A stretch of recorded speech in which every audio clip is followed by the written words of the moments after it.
Saimum series ৪ পামিরের আর্তনাদ পর্ব ৪ স্পাইশিপ কারকভো জাম্বোয়াঙ্গ থেকে ৫০ মাইল দূরে সোলো সাগরে ভাসছে। স্পাইশিপ হলেও রীতিমতো কমব্যাট জাহাজের সব গুণবৈশিষ্ট্য তার মধ্যে আছে। বিমান বিধ্বংসী ক্ষেপণাস্ত্র, সাবমেরিনকে ডেপথ চার্জ করার মতো ভয়ঙ্কর টর্পেডো এবং তার সাথে দূরপাল্লার কামান। কারকভের উন্মুক্ত ডেকে খুব সহজেই হেলিকপ্টার উঠানামা করতে পারে স্পাইশিপ কারকভের একটি ক্যাবিন। বিশ্ব ইন্টেলিজেন্স রিওর ফিলিপিন শাখার প্রধান কাগমোয়াভিচ বসে আছেন তার টেবিলে। চেয়ারে হেলান দিয়ে চোখ বুঝেছিলেন তিনি। তার সামনে টেবিলে একটা রিপোর্ট পড়ে আছে। জাম্বোয়াগো থেকে পাঠিয়েছে কেজিবি অপারেটর। রাত ৯টা থেকে পিসিডা তার অপারেশন শুরু করেছে। অপারেশন শুরুর মাত্র ১৫ মিনিটের মধ্যে টেলিফোন ও বেতার ভবন ওরা দখল করে নিয়েছে। নিচ্ছিদ্র অন্ধকারে ঢাকা নগরীতে অভিযান চালিয়ে অল্পক্ষণের মধ্যেই পুলিশ যোগাযোগ পথের সবগুলো ব্রিজ সেতু তারা ধ্বংস করে দিয়েছে। সেনা ছাউনি অবরুদ্ধ। সংঘর্ষ চলছে। কাগনোয়াবিদ চোখ খুললেন। সোজা হয়ে বসলেন। আবার চোখ বুলালেন রিপোর্টটিতে। কপাল তার কুঞ্চিত হয়ে উঠল। মনে পড়ল তার কয়দিন আগের কাগায়ান নগরীর কথা। একই নিয়ম, একই ভঙ্গি। কাগায়ানের বিস্তারিত রিপোর্ট তিনি পড়েছেন। ওদের অপারেশন যখন শুরু হয় তখন করার কিছুই থাকে না। প্রশাসন ও প্রতিরোধের গোটা ব্যবস্থাই ভেঙে যায় মুহূর্তে। যারা জান দিতে দ্বিধা করে না তাদের সাথে কে পারবে? ফিলিস্তিনে ওরা এই শক্তির বলেই জিতেছে। জাম্বোয়াঙ্গ নগরীর পতন ঘটলে মিন্দানাওয়ে আর পা রাখার কোনো জায়গা থাকবে না খ্রিস্টান সরকারের। অপগন্দ কুক্ল্যাক্স ক্ল্যান নিষ্ঠুর আচরণে না মাতলে মিন্দানাও হয়তো এত তাড়াতাড়ি হাতছাড়া হতো না। কুক্ল্যাক্স ক্ল্যানের কথা মনে হতেই আহমদ মুসার কথা মনে পড়ল কাগনোয়াফিচের। নড়ে চড়ে বসল কাগনোয়াফিচ। জাম্বোয়াঙ্গতে সরকারের পতন ঘটলে কুক্ল্যাক্স ক্ল্যান কি আহমদ মুসাকে ধরে রাখতে পারবে, নাকি আহমদ মুসার কাছ থেকে ইতিমধ্যেই তাদের যা প্রয়োজন সেই রেডিয়েশন বোমার খবর আদায় করে নিয়েছে? শেষের কথাটা মনে জাগতেই তীক্ষ্ণ একটা অস্বস্তিতে ছেয়ে গেল কাগনোয়াফিচের মন। এ সময় পাশের ইন্টারকমে ভেসে এলো রেডিও। রুম থেকে তীক্ষ্ণভের কণ্ঠ। স্যার, জরুরি মেসেজ আছে, আসতে চাই। এসো, উত্তর দিলেন কাগানোয়াভিচ। ইন্টারকম বন্ধ হয়ে গেল। একটু পরেই কাগজ হাতে ঘরে ঢুকল তীক্ষ্ণভ। নিঃশব্দে কাগজটি হাত বাড়িয়ে এগিয়ে দিল। একটু ঝুঁকে কাগজটি হাতে নিল কাগনোয়াভিচ। তীক্ষ্ণভ বেরিয়ে গেল। মেসেজটিতে দ্রুত নজর বুলাল কাগনোয়াভিচ। জাম্বোয়াঙ্গ শহরের প্রতিরোধ ভেঙে পড়েছে। কার্যত পিসিডাই এখন শহর নিয়ন্ত্রণ করছে। একটি সামরিক হেলিকপ্টারে করে জাম্বোয়াঙ্গোর সামরিক গোয়েন্দা প্রধান কর্নেল ভ্যাসিলিভার ও কুক্ল্যাক্স ক্ল্যান চিফ মাইকেল ফুট বন্দী আহমদ মুসাকে নিয়ে কারকভের দিকে যাত্রা করেছে। ওরা জরুরি ল্যান্ডিংয়ের সুযোগ চায়। স্পাইশিপ কারকভে ওরা ল্যান্ডিং সুযোগ চায়। কথাটা ভাবতেই কপাল কুঞ্চিত হল কাগনোয়াভিচের। সিআইএর সাঙাত্রা কারকভে নামবে? প্রকৃতপক্ষে আহমদ মুসাকে হাতে পাওয়ার জন্য আমরা কুক্ল্যাক্স ক্ল্যানকে সহযোগিতা করতে চেয়েছিলাম, কিন্তু কুক্ল্যাক্স ক্ল্যানকে এবং ফিলিপিনের কোনো সামরিক গোয়েন্দাকে তো আমরা স্পাইশিপ কারকভে স্বাগত জানাতে পারি না। অস্থিরভাবে উঠে দাঁড়াল কাগনোয়াভিচ। পায়চারি করতে লাগল। হঠাৎ মুখ তার উৎফুল্ল হয়ে উঠল। আহমদ মুসাকে হাতে পাওয়ার তুলনায় এই ঝামেলা কিছুই নয়। ফিলিস্তিন বিপ্লবের নায়ক, মিন্দানাও বিপ্লবের নির্মাতা, আজকের বিশ্ব কমিউনিজমের ১ নম্বর শত্রু আহমদ মুসাকে দীর্ঘদিন থেকে চায়। তাকে নিয়ে কুক্ল্যাক্স ক্ল্যানের কি প্রয়োজন? রেডিয়েশন বোমা তার চাই, এই তো। চেয়ারে ফিরে এলো কাগনোয়াভিচ। নিজস্ব কোডে দ্রুত একটা মেসেজ ড্রাফট করল। সব জানিয়ে নির্দেশ চাইল সে মস্কোর রিও হেডকোয়ার্টার্সের কাছে। তারপরে ইন্টারকমে ডাকল তীক্ষ্ণভকে মেসেজ পাঠাবার জন্যে। স্পাইশিপ কারকভের একটি কক্ষ। ঘুমানোর দুটো ডিভান, সোফা সেট, অ্যাটাচড বাথসহ কক্ষটি বেশ বড়। সোফায় গা এলিয়ে বসে আছে কর্নেল ভ্যাসিলিভার ও মাইকেল ফুট। গতকাল রাত 11টায় হেলিকপ্টার ল্যান্ড করার পর সোজাসুজি তাদের এ ঘরে এনে তোলা হয়েছে। তারপর থেকে এখানে তারা আছে। জাহাজ বলতে তারা এই কক্ষটাকেই বুঝেছে। ব্যাপারটা তাদের জন্য বড়ই অস্বস্তিকর। আহমদ মুসা কোথায় তারা কিছুই জানে না। কর্নেল ভ্যাসেলিভার কিছু বলার জন্য মুখ খুলেছিল। দরজা খোলার শব্দ হল। ভেতরে প্রবেশ করল কাগনোয়াভিচ। হাসি মুখে কাগনোয়াভিচ হাত বাড়িয়ে দুজনার সাথে হ্যান্ডশেক করে সোফায় বসতে বসতে বলল, মাফ করবেন মিস্টার ভ্যাসেলি, মিস্টার ফুট। গত রাত থেকে কয়েকটা জরুরি কাজে ব্যস্ত হয়ে পড়তে হয়েছে। জরুরি নির্দেশ এসেছে ভারত মহাসাগরে যেতে হবে। তার জন্য বেশ কিছু কাজ সারতে হচ্ছে। থামল কাগনোয়াভিচ। একটু সময় নিয়ে আবার শুরু করল। আপনাদের খুবই কষ্ট হচ্ছে, এজন্য আমি দুঃখিত। কিন্তু আমি নিরুপায়। সামরিক এই জাহাজে নীতিগত কারণেই আপনাদের গতি নিয়ন্ত্রণ করা হয়েছে। না না, দুঃখের কোনো কারণ নেই। ব্যাপারটা আমরা বুঝতে পারছি। আমরা হলেও হয়তো এটাই করতাম, বলল কর্নেল ভ্যাসেলিভার। ধন্যবাদ, বলল কাগনোয়াভিচ। তারপর একটু থেমে আবার শুরু করল। মিস্টার ফুট, মিস্টার ভ্যাসেলি, আহমদ মুসাকে আপনাদের কেন প্রয়োজন? রেডিয়েশন বোমার এখনও কোনো সন্ধান আমরা পাইনি। মিন্দানাও তো আপনাদের হাতছাড়াই হল। কি করবেন রেডিয়েশন বোমা দিয়ে? ঠোঁটের কোণে হাসি টেনে বলল কাগনোয়াভিচ। একটু দ্বিধা করল মাইকেল ফুট। তারপর বলল, কিছু তো আপনি জানেনই। রেডিয়েশন বোমাকে কেন্দ্র করে মার্কিন সরকারের সাথে কু ক্ল্যাক্স ক্ল্যানের একটা গণ্ডগোল চলছে। চুরি করা বোমাগুলো মার্কিন অস্ত্রাগারে ফেরত দিতে চান তো? মুখে সেই হাসিটা টেনে বলল কাগনোয়াভিচ। কথাটা তাই। অপরাধীর মতো শুনাল মাইকেল ফুটের কণ্ঠ। কিছুক্ষণ সবাই চুপচাপ। মাইকেল ফুট ভ্যাসেলিভারের মুখে চোখে অস্বস্তি, কিছুটা অপমানেরও প্রকাশ দেখা যাচ্ছে। কথা আবার কাগনোয়াভিচেই শুরু করল। বলল, কথাটা বলে ফেলাই ভালো মাইকেল ফুট। কিছুক্ষণ আগে খবর পেলাম গতকাল ফ্রয়ের সন্ধানী সাবমেরিন ইউনিট রেডিয়েশন বোমাগুলো খুঁজে পেয়েছে, উদ্ধারও করেছে। একটু দম নিল কাগনোয়াভিচ।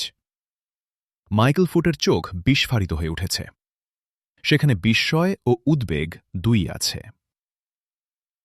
সেদিকে তাকিয়ে মৃদু হেসে কাগনোয়াভিচ বলল, ভয়ের কিছু নেই মিস্টার ফুট।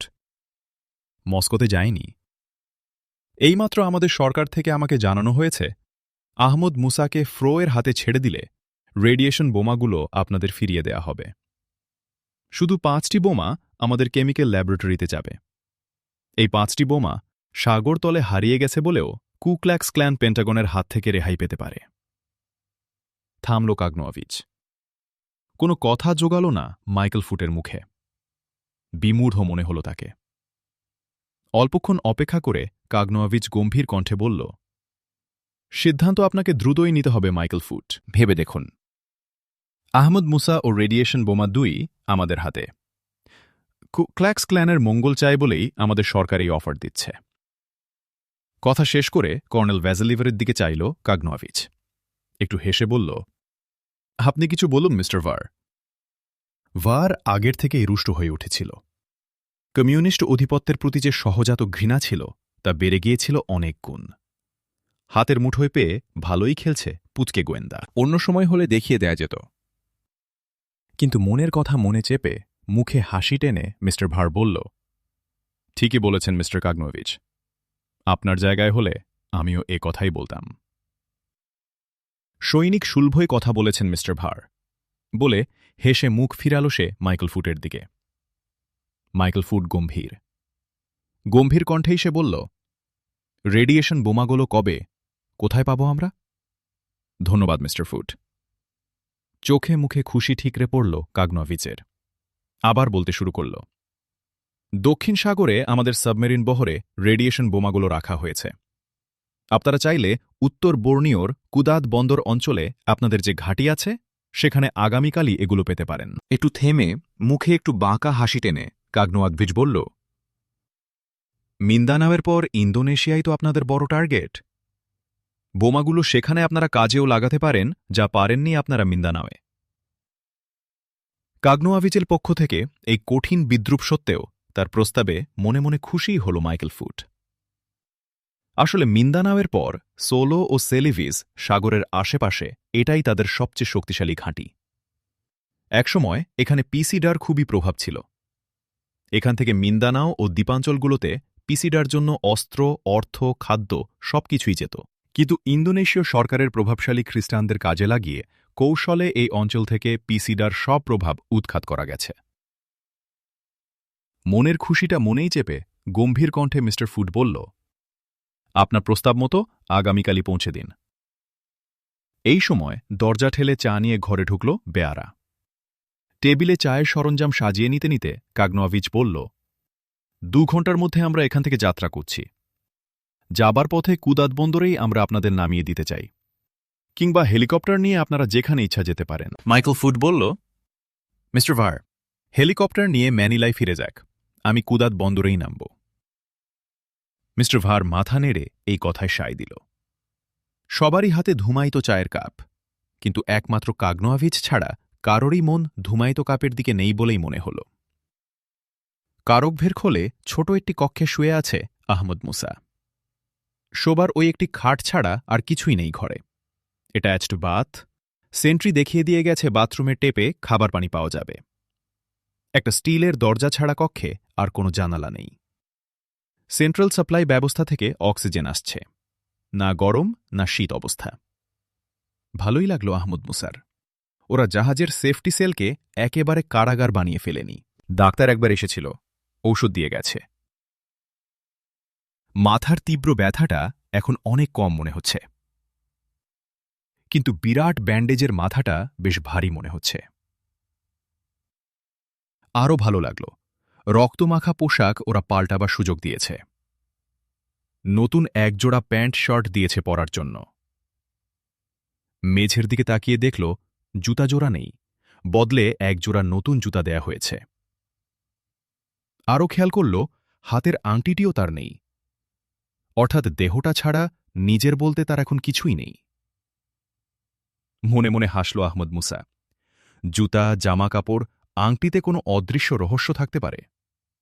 কাগনোভিচ কোনো সুযোগের দ্বারই আহমদ মুসার জন্য খোলা রাখতে চায় না। শিপে আসার পর গত 14 ঘণ্টায় একবারই মাত্র কাগনোভিচ এখানে এসেছিল।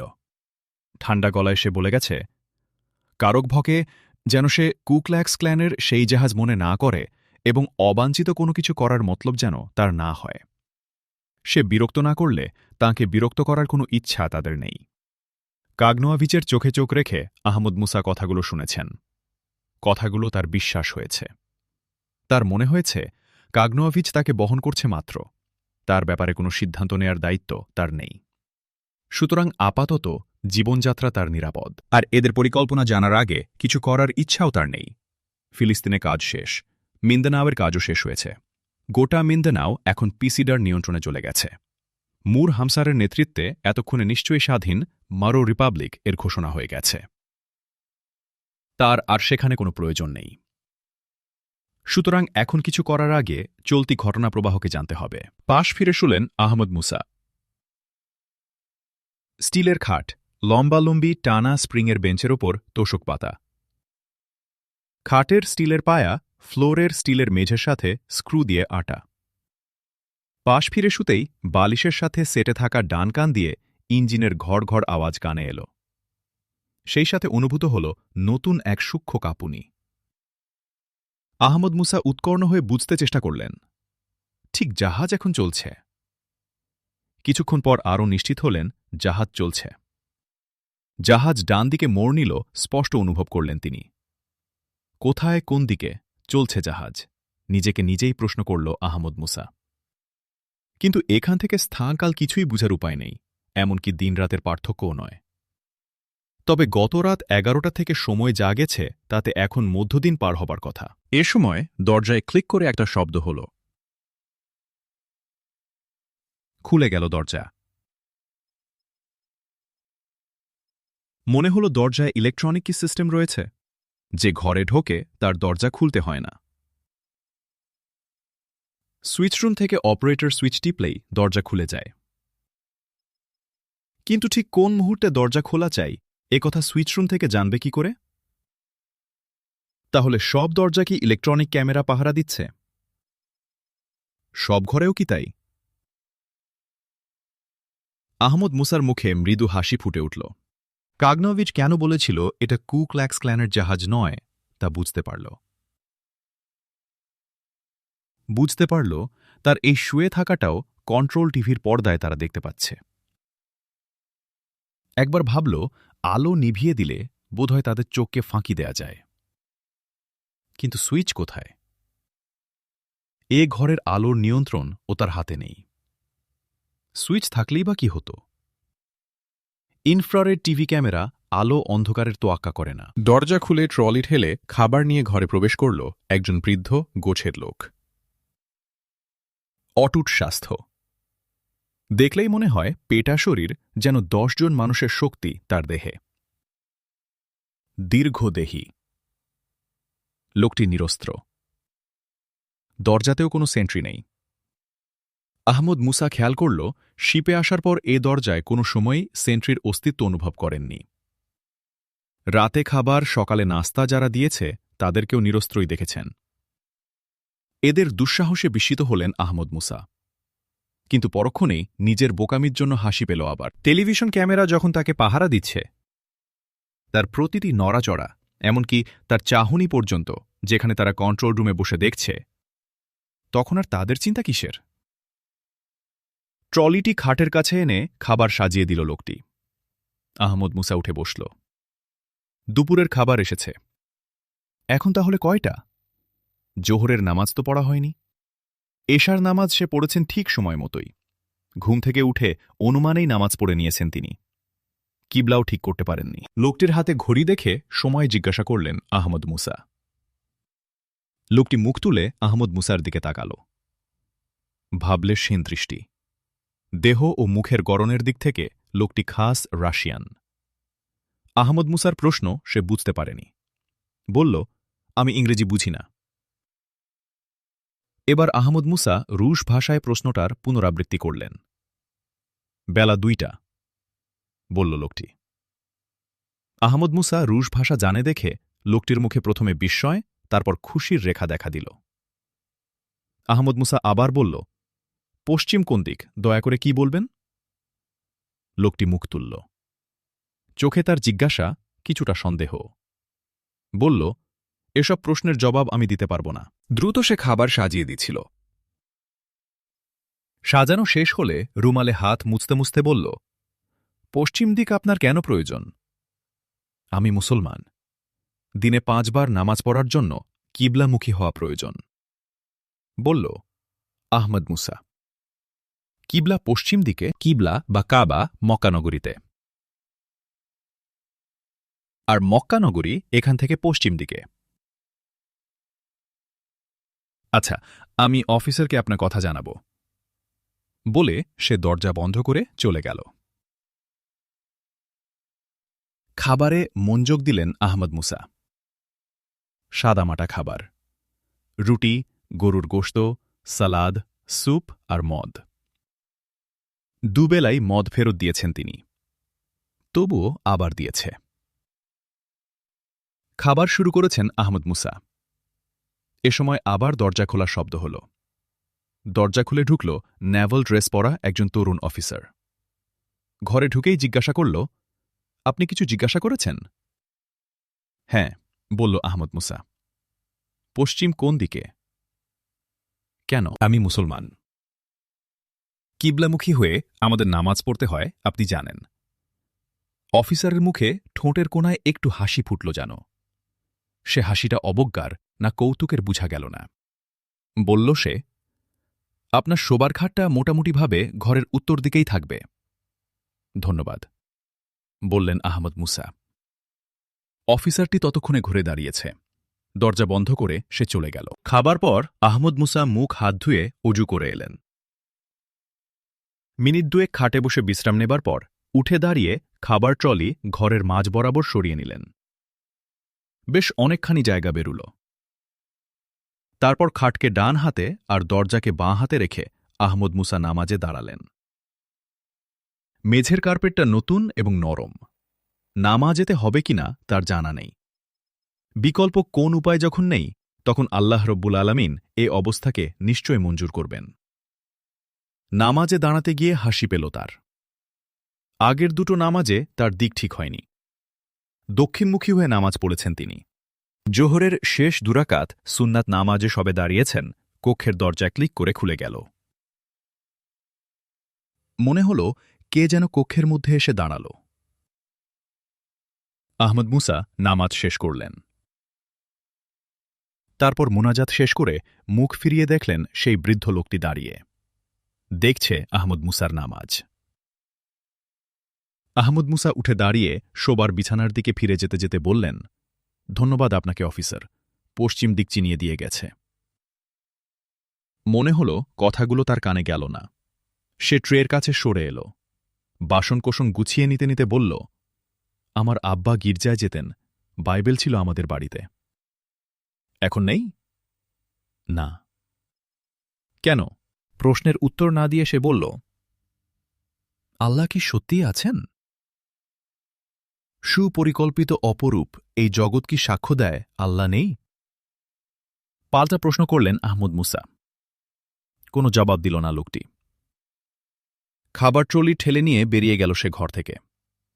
আহমদ মুসার কেন জানি মনে হল বিশ্বাসের আগুন লোকটির মতো থেকে একেবারে নিভে যায়নি, কিন্তু কথা বলতে পারল না কেন? হঠাৎ তার মনে হল পাহারাদার টেলিভিশন ক্যামেরার সাথে শব্দগ্রাহক যন্ত্র অবশ্যই আছে। এই সাদামাটা কথাটা এতক্ষণ বুঝতে দেরি হওয়ায় নিজের ওপর খুব রাগ হল তার। বিছানায় গা এগিয়ে দিলেন আহমদ মুসা। জাহাজ চলছে। সেই একটা শুকনো কাঁপুনি বালিশে স্পন্দন তুলছে। আহমদ মুসা হিসেব কষলেন। কম্পনের ঢেউটা পশ্চিম থেকে ছুটে আসা, এবং জাহাজের একটা পাশ যখন মোটামুটি উত্তর দিকেই থাকছে, তখন পশ্চিম দিকেই এগুচ্ছে। অর্থাৎ জাহাজ এগুচ্ছে ভারত মহাসাগরের দিকে। এখন এ কথা তার কাছে পরিষ্কার যে ফ্রয়ের গোয়েন্দা সংস্থা রিও কু ক্ল্যাক্স ক্ল্যান এবং ফিলিপিন সরকারকে কাঁচকোলা দেখিয়েছে। এমন কি হেলিকপ্টারে করে যারা তাকে নিয়ে এলো, তারা নিশ্চয় তার সাথে সাক্ষাৎ করার অনুমতি পায়নি। হাসি পেল আহমদ মুসার। চোরের ওপর বাটপারি করেছে কেজিবি, মালাক্কা প্রণালী পার হয়ে তীর বেগে এগিয়ে চলেছে কারকফ। কাগনোয়াভিচ তার চেয়ারে গায়ে লিয়ে চুরুট টানছে। সন্ধ্যার মধ্যে বোম্বে পৌঁছতে হবে। আরব সাগরসহ গোটা উত্তর পশ্চিম ভারত মহাসাগরে ফ্রো নৌবাহিনীর অস্তিত্ব বিপন্ন হয়ে উঠেছে। দক্ষিণ ইয়েমেন ও শকুত্রা দ্বীপ হাতছাড়া হবার পর মরিশাস ছিল তাদের শেষ অবলম্বন। মরিশাসে ভারতীয় প্রভাব ছিল তাদের স্বার্থের রক্ষাকবচ। কিন্তু মরিশাসের নতুন সরকার ফ্রো নৌবাহিনীকে শুধু বন্দর সুযোগ দিতেই অস্বীকার করেনি, সম্পর্ক ছিন্ন করারও হুমকি দিয়েছে। ফলে ভারত মহাসাগরের এই বিশাল এলাকায় এখন ফ্রো নৌবাহিনীর পা রাখার জায়গা নেই। শ্রীলঙ্কা, মালদ্বীপ, মরিশাস, সোমালিয়া, আরব উপদ্বীপ এবং পাকিস্তান যে ব্যূহের সৃষ্টি করেছে, তাতে ভারতের পশ্চিম উপকূল কার্যত অবরুদ্ধ। বোম্বাই উপকূলে আন্তর্জাতিক জলসীমায় অপরিচিত সব জাহাজের আনাগোনা বেড়ে গেছে। কারকভের ওপর দায়িত্ব পড়েছে এই গোটা ব্যাপারের ওপর নজর রাখার। কারকভের আণবিক চক্ষে ফাঁকি দেয়া কারো পক্ষ থেকে সম্ভব নয়। কারকভের ওপর অর্পিত আরেকটা দায়িত্ব হল শত্রুপক্ষ থেকে চুরি করা কোড মেসেজকে ডিকোড করা, আর শত্রুর রেডিও ওয়্যারলেস জ্যাম করে দেয়া। আরও একটা দায়িত্ব রয়েছে, সে কথা মনে হতেই এক ধরনের রহস্যময় হাসি ফুটে উঠল। কারকভের এই শেষ মিশনটা হল মার্কিন অ্যাডমিরালের সাম্প্রতিক ভারত সফরের সময় ভারতীয় নৌবাহিনীর সাথে লেনদেনের কি চুক্তি হল তার ইতিবৃত্ত খুঁজে বের করা। মর্কিনীদের সাথে মধুচন্দ্রিমার যে গোপন খায়েশ ভারত সরকারের কারো কারো মনে জেগেছে, তাকে রোধ করার দায়িত্ব পড়েছে কারকভের ওপর। এ ব্যাপারে কারকভ এক্সপার্ট।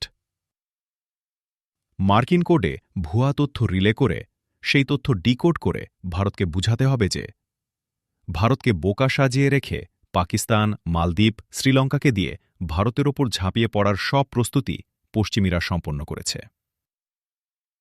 তারপর দেখা যাবে ভারত পাকা ফলের মতোই ফ্রয়ের হাতে ধরা দিচ্ছে। পাশের কমিউনিকেশন রেডিও থেকে ভেসে আসা একটা মিষ্টি শব্দ কাগনোভিচের ভাব তন্ময়তা ছিনে দিল। চুরুত্তি তাড়াতাড়ি অ্যাশট্রেতে গুজে দিয়ে রেডিও রিসিভারটি তুলে নিল হাতে। টেলিফোনের মতোই এ দিয়ে কথা বলা যায়, শোনা যায়। রিসিভারটি কানে লাগিয়ে কাগনোভিচ বলল, কারক থেকে কাগনোভিচ, সকাল 10টা। ডাইনে আন্দামান। ওপর থেকে কথা ভেসে এলো, টিকে গ্রিসেন নাম্বার 3। তাসখন্দের কোড নাম টিকে, আর গ্রিসেন নাম্বার 3 ওখানকার রিও চিফ। আমি শুনতে পাচ্ছি, বলুন, বলল কাগনোভিচ। আমরা আহমদ মুসাকে কিডন্যাপ করেছি। নতুন মিন্দানাও সরকার এ অভিযোগ করেছে। এশিয়া আফ্রিকার গোটা মুসলিম বেল্টে এ নিয়ে চাঞ্চল্যের সৃষ্টি হয়েছে। সুতরাং আহমদ মুসা এখানে ফ্রের হাতে না পৌঁছা পর্যন্ত ঝুঁকি আছে। ভারতেও ওদের শক্তি অনেক। সুতরাং বোম্বাই বন্দরে আহমদ মুসাকে খোলাখুলিভাবে নামানো চলবে না। একটু থামল গ্রিসেন। কাগনোভিচ বলল, তাহলে আমাদের প্রতি কি নির্দেশ? বলছি, গ্রিসেন বলল, তারপর ঢোক গিলে আবার শুরু করল। বোম্বাইতে তোমরা পৌঁছবে 7টার দিকে। আমরা আমাদের বোম্বাই কনসুলেটকে বলে দিয়েছে কারগভ বন্দরে পৌঁছার সঙ্গে সঙ্গেই একটা বিশেষ কফিন শিপে পৌঁছবে। রাত 9টায় অ্যারোফ্লোটের বিমান বোম্বাই থেকে ছাড়বে। সুতরাং তার আগেই যেন আহমদ মুসাকে বিমানে পৌঁছানো হয়। এই নির্দেশ আমরা কনসুলেটকেও দিয়েছি। আমাদের একজন অফিসারের লাশ অ্যারোফ্লোটে করে তাশখন্দে পাঠানো হচ্ছে। এ খবর আমাদের কনসুলেট পোর্ট অথরিটি ও প্রশাসনকে যথাসময় জানিয়ে রাখবে। এক নিঃশ্বাসে কথাগুলো বলে থামল গ্রিসেন। আর কিছু নির্দেশ, কমরেড? বলল কাগনোভিচ। না, আর সব তো তুমি জানোই। কোনো পরিস্থিতিই যাতে আহমদ মুসাকে এখানে ফ্রেয়ের হাতে পাঠানোর পথে বাধা হতে না পারে, সে নির্দেশ আমরা আমাদের কনসুলেটকে দিয়েছি। ভারতের গোয়েন্দা সংস্থারও সব রকম সাহায্য দেবে। ওপার থেকে কথা থেমে গেল। সঙ্গে সঙ্গে কক্ট করে একটা শব্দ হল। সাথে সাথে নিভে গেল লাল সংকেতটাও। অথই সাগরের নীল পানি কেটে এগিয়ে চলেছে কারগভ তীরের ফলার মতো। নীলের শান্ত বুকটি দুভাগ হয়ে দুদিকে ভেঙে পড়ছে। এক বিরামহীন শব্দ সেখানে। নীলের বুকে বুদ্ধুদের সফেদ শাড়ি দ্রুত সরে যাচ্ছে পেছনে, তারপর আবার এক হয়ে যাচ্ছে নীলের সাথে। বৃদ্ধ দিমিত্রি তন্ময় হয়ে গিয়েছিল সেদিকে তাকিয়ে। সূর্য তখন 20 ডিগ্রি কোণে ঢলে পড়েছে ভারত মহাসাগরের ওপর। সরল রেখার মতো সূর্যের রক্তিম শলাকা এসে চোখে লাগছে। মাথা ঘুরিয়ে একবার ঘড়ির দিকে তাকিয়ে উঠে দাঁড়াল সে। টেবিল থেকে কলমটি নিয়ে পকেটে পুরে বেরিয়ে এলো কেবিন থেকে। নাস্তার ট্রলিটি ঠেলে আহমদ মুসার কেবিনে পৌঁছল দিমিত্রি। তাকে প্রবেশ করতে দেখে আহমদ মুসা উঠে বসলেন। ট্রলিটি ঠেলে আহমদ মুসার একদম সামনে এনে রাখা হল। সেই একই নাস্তা, 2 স্লাইস রুটি, 1 খণ্ড মাখন, কফি। রুটির প্লেটটি সামনে টানতে গিয়ে মনে হল তার নিচে ভাঁজ করা 1 খণ্ড কাগজ। চট করে তাকালেন আহমদ মুসা বৃদ্ধের দিকে। বৃদ্ধ চোখ নামিয়ে নিল। বৃদ্ধ বেরিয়ে গেল ঘর থেকে। আহমদ মুসা খেতে বসলেন। বাঁ হাতে প্লেট ধরে ডান হাতে খাচ্ছেন এমন একটা ভাব দেখিয়ে সন্তর্পণে প্লেটের নিচ থেকে ভাঁজ করা কাগজটি মুঠোয় পুরলেন। খাওয়া শেষ করে শুয়ে পড়েছেন আহমদ মুসা। বৃদ্ধ দিমিত্রি ট্রলি নেবার জন্য এল। প্লেট পিরিচ গুছাতে গিয়ে প্লেটের তলা শূন্য দেখে বৃদ্ধের চোখ উজ্জ্বল দেখালো বলে আহমদ মুসার মনে হল। ট্রলি নিয়ে বেরিয়ে গেল দিমিত্রি। ক্লিক করে দরজা বন্ধ হয়ে গেল। আহমদ মুসা বসেই কাগজটির ভাঁজ খুললেন। কিন্তু খুলেই চমকে উঠে হাতের মুঠোতে তা দলা পাকিয়ে ফেললেন। ঘরে টেলিভিশন ক্যামেরার চোখ খোলা আছে তা ভুলেই গিয়েছিলেন আহমদ মুসা। উঠে তিনি বাথরুমে গেলেন। বাথরুমের দরজা বন্ধ করে চারদিকে ভালো করে নজর বুলিয়ে দেখলেন, না, এমন কোনো জায়গা নেই যেখানে টেলিভিশন ক্যামেরার গোপন চোখ সেট করা যেতে পারে। একটা বাথটাব, একটা মুখ ধোয়ার বেসিন এবং একটা পায়খানার বেসিন ছাড়া আর কিছুই নেই। আহমদ মুসা বাথটাবের উপর বসে দলা পাকানো কাগজটির ভাঁজ খুললেন।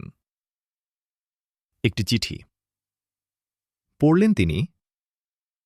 সেদিন আপনার জিজ্ঞাসার জবাব দেইনি, কারণ টেলিভিশন ক্যামেরা ও সাউন্ড রেকর্ডারের কাছে ঘরের কিছুই গোপন থাকে না। আপনার মতো বুদ্ধিমান লোক তা জানেন। আজ থেকে 10 থেকে 20 বছর আগে হলে আপনার প্রশ্নের উত্তরে না বলতাম, কিন্তু আজ বয়স বাড়ার সাথে সাথে এক অসহনীয় শূন্যতা ও হতাশা অনুভব করছি একজন সক্রিয় স্রষ্টার অস্তিত্ব ছাড়া এর কোনো উপশম নেই। আজ রাত 9টায় বোম্বাই থেকে অ্যারোফ্লোট বিমানে করে আপনাকে তাশখন্দে পাঠানো হচ্ছে। কোথাও পাঠাবার কোনো মেসেজ থাকলে তা খাবার প্লেটের নিচে রাখবেন। এক ধরনের টিস্যু পেপারে চিঠিটি লেখা। চিঠি পড়ে মুখ ধোয়ার, বেসিনে তা ফেলে দিয়ে পানির টেপ খুলে দিলেন।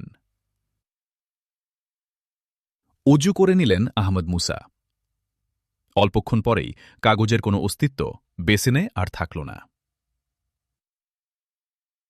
তোয়ালে দিয়ে মুখ হাত মুছে বেরিয়ে এলেন তিনি। বৃদ্ধ দিমিত্রির চিঠি নতুন দিগন্ত খুলে দিল আহমদ মুসার সামনে। তিনি তাহলে তাশখন্দ যাচ্ছেন? অজান্তেই যেন এক শিহরণ জাগল তার মনে। মাতৃভূমি সিংকিয়াংকে কতদিন দেখেনি। গোটা মধ্য এশিয়ায় তো তুর্কিস্তান তার মাতৃভূমি। বিধ্বস্ত একটা জাতির আবাসভূমি মধ্য এশিয়া। নিপীড়নের কত ঝড়, কত সাইক্লোন বয়ে গেছে সেখানে। মনটা তার অধীরে হয়ে উঠল। আমুদ্রিয়া শিরোদরিয়ার দেশ, দুর্লঙ্ঘ পাহাড়, দুর্গম মরুভূমি আর সোনাফলা উপত্যকার দেশ। দুর্ভাগা উজবেক, তাজিক, তাতার, কিরগিজ ও কাজারদের দেশ মধ্য এশিয়ার এক দুর্নিবার আকর্ষণ তাকে টানছে। হাসান তারিকের কথাও তার মনে পড়ল। তাকে ফ্রো কোথায় রেখেছে? যেখানেই রাখুক সে বেঁচে থাকলেই হয়। মাগরিবের নামাজের বোধ হয় কিঞ্চিত দেরি আছে।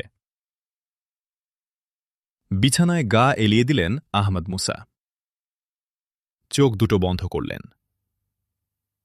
মনের পর্দায় তার ভেসে উঠল হিন্দুকুশ আর তিয়েনশান পর্বতমালার শেষ হিনসারি। তার দুপাশে অসংখ্য মুসলিম জনপদ।